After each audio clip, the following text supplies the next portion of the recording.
আসসালামু আলাইকুম। সবাইকে স্বাগত জানাচ্ছি। আমি নাসরুল ইসলাম তন্ময়। শুরুতে বিআরবি কেবল সংবাদ শিরোনাম। বাংলাদেশের সর্বশেষ গুরুত্বপূর্ণ আপডেট সংবাদে আপনাকে স্বাগত। শুরুতেই সংবাদ শিরোনাম, পরে বিস্তারিত। শুরুতেই জানিয়ে দিব, মহানবী হজরত মোহাম্মদ সাল্লাল্লাহু আলাইহি ওয়াসাল্লামকে নিয়ে কটূক্তি করায় আটক যুবককে পিটিয়ে হত্যা করল উত্তেজিত জনতা। এরপর জানিয়ে দিব,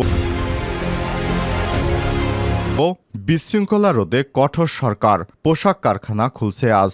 সরকারের পক্ষে নিরাপত্তার আশ্বাস পেয়ে আজ বৃহস্পতিবার থেকে সব ধরনের কারখানা খোলা রাখার সিদ্ধান্ত নিয়েছে তৈরি পোশাক উৎপাদন এবং রপ্তানিকারক উদ্যোক্তাদের সংগঠন বিজিএমইএ।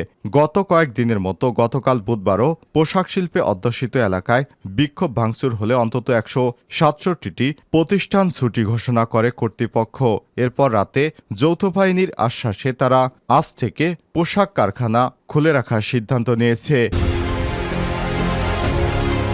এবারে জানাবো, দিনে 10,000 রুপির বিনিময়ে কলকাতায় থাকার খবর পাওয়া গেছে সাবেক মেয়র তাহসিনা বাহার সূচনা এবং তার পিতা সাবেক এমপি বাহার উদ্দিন বাহার। তারা শেখ হাসিনা পালিয়ে যাওয়ার পর ভারতে কলকাতায় আত্মগোপনে রয়েছেন। এবারে জানাবো, ইসির পদত্যাগ দাবিতে রাজধানীর আগারগাঁওয়ে বিক্ষোভ মিছিল। প্রধান নির্বাচন কমিশন সিসি কাজী হাবিবুল আওয়াল ইসির পদত্যাগ এবং 2018 এবং 2014 সালে জাতীয় নির্বাচনের সময় ইসির দায়িত্ব পালন করা KM নুরুল হুদা ও কাজী রকিবউদ্দিন আহমেদকে দৃষ্টান্তমূলক শাস্তিসহ 5 দফা দাবিতে বিক্ষোভ মিছিল ও সমাবেশ অনুষ্ঠিত হয়েছে। আজ রাজধানীর আগারগাঁয়ে নির্বাচন কমিশন সচিবালয়ের সামনে বিগত 17 বছর ধরে ভোটাধিকার বঞ্চিত নাগরিক সমাজের ব্যানারে এই কর্মসূচি পালিত হয়েছে। এবার জানাবো, আইনের ফাঁদে আটকা 2,36,000 কোটি টাকা। ব্যাংক ঋণের টাকা খেলাপি হওয়া দিন দিন বাড়ছে, কারণ নথিপত্র ছাড়া নামে বেনামে ঋণ নেওয়া অব্যাহত আছে এখনও।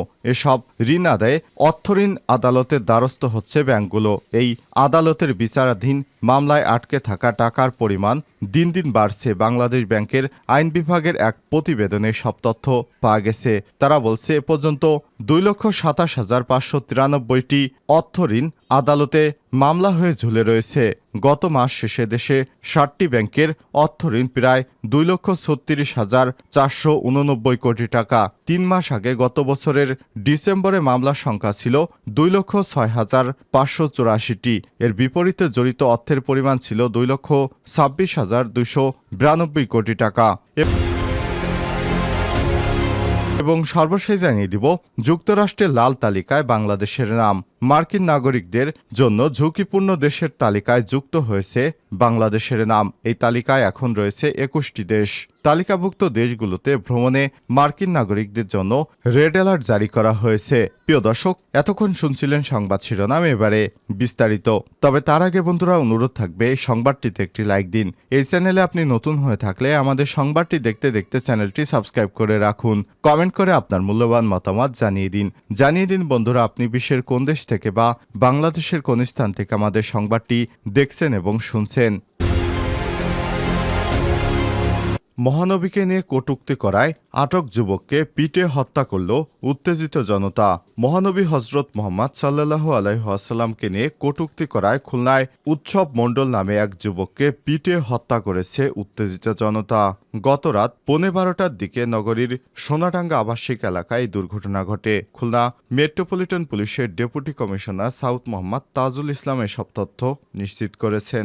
স্থানীয় লোকজন জানায়, কলেজ ছাত্র উৎসব মণ্ডল মহানবী হজরত মোহাম্মদ সাল্লাল্লাহু আলাইহি ওয়াসাল্লামকে নিয়ে সামাজিক যোগাযোগ মাধ্যমকে ব্যবহার করে কটূক্তি ছড়ায়। বুধবার রাত 7:45টার দিকে কয়েকজন শিক্ষার্থী তাকে খুঁজে বের করে নগরীর সোনাডাঙ্গায় ডেপুটি পুলিশ কমিশনার সাউদ কার্যালয়ে নিয়ে যান। বিষয়টি জানাজানি হলে শত শত লোক গিয়ে ওই কার্যালয়ে ঘেরাও করে এবং বিক্ষোভ শুরু করে। বিক্ষুব্ধ জনতা কটূক্তিকারীকে তাদের হাতে তুলে দেওয়ার নির্দেশ দেয় এবং কার্যালয় ঘেরাও করে বিক্ষোভ করতে থাকেন। খবর পেয়ে সেনাবাহিনী এবং নৌবাহিনীর সদস্যরা সেখানে গিয়ে তাদের শান্ত করার চেষ্টা করে। এক পর্যায়ে রাত 12:15টার দিকে উত্তেজিত জনতা উৎসব মণ্ডলকে পিটিয়ে মেরে ফেলে। ডেপুটি কমিশনার সাউদ তাজুল ইসলাম সমকালকে জানিয়েছেন, আটক উৎসব মণ্ডলের বিরুদ্ধে মামলা এবং তাকে আদালতের মাধ্যমে বিচারের আওতায় আনার ব্যাপারে আইনশৃঙ্খলা বাহিনীর পক্ষ থেকে বিক্ষোভকারীদের আশ্বাস দেওয়া হয়েছিল। তারপরও পরিস্থিতি শান্ত হয়নি। তারা উৎসবকে পিটিয়ে হত্যা করে।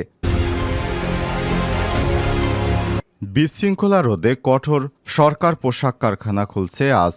সরকারের পক্ষে নিরাপত্তার আশ্বাস পেয়ে আজ বৃহস্পতিবার থেকে সব কারখানা খোলা রাখার সিদ্ধান্ত নিয়েছে পোশাক উৎপাদন এবং রপ্তানিকারক উদ্যোক্তাদের সংগঠন বিজিএমইএ। গত কয়েকদিনের মতো গতকাল বুধবার পোশাক শিল্পে অধ্যুষিত এলাকায় বিক্ষোভ ভাঙচুর হলে অন্তত 167টি প্রতিষ্ঠানে ছুটি ঘোষণা করে কর্তৃপক্ষ। উদ্ভূত পরিস্থিতিতে রাজধানীর উত্তরায় নিজস্ব ভবনে বৈঠকে বসেন বিজিএমইএর নেতারা। এতে সংগঠনের সাবেক 6 সভাপতি, সেনাবাহিনী, পুলিশ, শিল্প, পুলিশ, গোয়েন্দা সংস্থা সহ বিভিন্ন সংস্থার প্রতিনিধিরা অংশ নেন।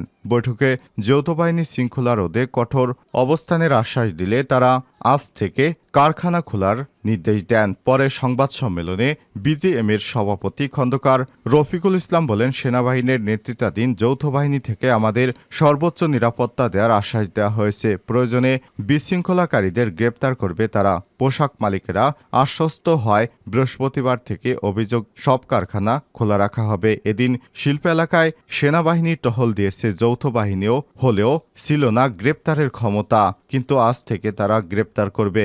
বৈঠক সূত্র থেকে জানা গেছে, উপস্থিত ব্যবসায়ী নেতারা মতামত দেন, এতদিন যৌথ বাহিনী আন্দোলনকারীদের বুঝিয়ে বিরত রাখার চেষ্টা করেছে। এতে হিতে বিপরীত হয়েছে। হামলা ভাঙচুরের ঘটনা বেড়েছে। বিশৃঙ্খলা হলেও কোনো ব্যবস্থা নেওয়া সম্ভব হয়নি। পরে যৌথ বাহিনীর পক্ষ থেকে কঠোর অবস্থার কথা জানানো হয়েছে। ব্যবসায়ী নেতারা নারীর চেয়ে পুরুষ শ্রমিক বেশি নিয়োগের দাবিতে অদ্ভুত বলেও মন্তব্য করেছেন, কারণ পুরুষ শ্রমিকেরা মাঝে মাঝেই বিভিন্ন জিনিস ভাঙচুর এবং অ্যাগ্রেসিভ মনোভাবের হয়ে থাকে। শ্রমিক নেতারাও সহায়তা দেবেন। সবকিছু ইতিবাচক মনে হয় কারখানা চালু রাখা হবে। দিনে 10,000 রুপির বিনিময়ে কলকাতায় আত্মগোপনে সাবেক এমপি বাহার এবং তার মেয়ে। বাংলাদেশের সাম্প্রতিক রাজনৈতিক পথ পরিবর্তনের পর কলকাতার আত্মগোপনে রয়েছে কুমিল্লা 6 আসনের আওয়ামী লীগের সাবেক এমপি বাহাউদ্দিন বাহার এবং তার সঙ্গে আত্মগোপনে রয়েছে তার মেয়ে কুমিল্লা সিটি কর্পোরেশনের সাবেক মেয়র তাহসিন বাহার সূচনা। বর্তমানে বাবা এবং মেয়ে উভয় কলকাতার একটি রাজনৈতিক নেতার আশ্রয়ে রয়েছেন। ওপি ইন্ডিয়া নামে ভারতের একটি সর্বভারতীয় গণমাধ্যম সূত্র থেকে জানা গেছে, 10 দিন আগে সীমান্তে পেরিয়ে তারা কলকাতার এই রাজনৈতিক নেতার আশ্রয়ের অবস্থান নিয়েছেন। এর জন্য প্রতিদিন তাদের 10,000 রুপি গুনতি হচ্ছে। সংবাদ মাধ্যমটির দাবি, ভারত থেকে লন্ডনে গিয়ে তারা রাজনৈতিক আশ্রয় নিতে পারেন। গত 5 আগস্ট প্রধানমন্ত্রী শেখ হাসিনার পদত্যাগ এবং বাংলাদেশ থেকে পলায়নের পরপরই কুমিল্লার মনোহরপুর মুন্সেফ বাড়ি এলাকা বাহারের বাড়ি ভাঙচুর করা হয়। এ সময় আওয়ামী লীগের নেতাকর্মীদের পথ অনুসরণ করে বাহারুদ্দিন এবং তার মেয়ে তাহসিন বাহার সূচনা বাংলাদেশ ছেড়ে পালিয়ে যায়। জানা গেছে, গত 29 আগস্ট রাতে কুমিল্লার বুড়িংচং উপজেলা সারানল সীমান্ত দিয়ে ভারতে প্রবেশ করেন তাহসিন বাহার সূচনা। এরপর থেকে সোশ্যাল মিডিয়ায় যথেষ্ট সক্রিয় হয়ে ওঠেন তিনি। ভারতের ত্রিপুরা রাজ্যের বক্সনগড় এলাকায় 2 দিন কাটিয়ে 31 তারিখ কলকাতায় ঢোকেন সূচনা। আর অবৈধভাবে ভারতে প্রবেশের জন্য তাদের সহযোগিতা করে প্রভাবশালী আওয়ামী লীগ নেতার ঘনিষ্ঠ একজন ব্যবসায়ী। ইসির পদত্যাগের দাবিতে রাজধানীর আগারগাঁয়ে বিক্ষোভ মিছিল। প্রধান নির্বাচন কমিশনার সিসি কাজী হাবিবুল আওয়াল শো ইসির পদত্যাগ এবং 2018 থেকে 2014 সালে জাতীয় নির্বাচনের সময় ইসির দায়িত্ব পালন করা কেএম নুরুল হুদা ও কাজী রাকিবউদ্দিন আহমেদকে দৃষ্টান্তমূলক শাস্তি সহ 5 দফা দাবিতে বিক্ষোভ মিছিল ও সমাবেশ অনুষ্ঠিত হয়েছে। বুধবার 4 সেপ্টেম্বর রাজধানীর আগারগাঁওয়ে নির্বাচন কমিশন সচিবালয়ের সামনে বিগত 17 বছর ধরে ভোটাধিকার বঞ্চিত নাগরিক সমাজের ব্যানারে এই কর্মসূচি পালন করা হয়। 5 দফার মধ্যে চুক্তিভিত্তিক এই কর্মকর্তাদের অপসারণ করে দক্ষ, যোগ্য এবং সৎ কর্মকর্তাদের নির্বাচনী কাজে পদায়ন করার দাবিও করেছেন তারা। বিক্ষোভকারীদের দাবি, 2018 সালে নৈশ ভোট অনুষ্ঠান এবং 2014 সালে বিনা ভোটে আওয়ামী লীগের সরকার গঠনের ক্ষেত্রে নুরুল হুদা ও কাজী রকিবউদ্দিন আহমেদ কমিশনের নগ্ন ভূমিকা রয়েছে। সুতরাং তাদের আইনের আওতায় এনে চূড়ান্ত শাস্তি দিতে হবে।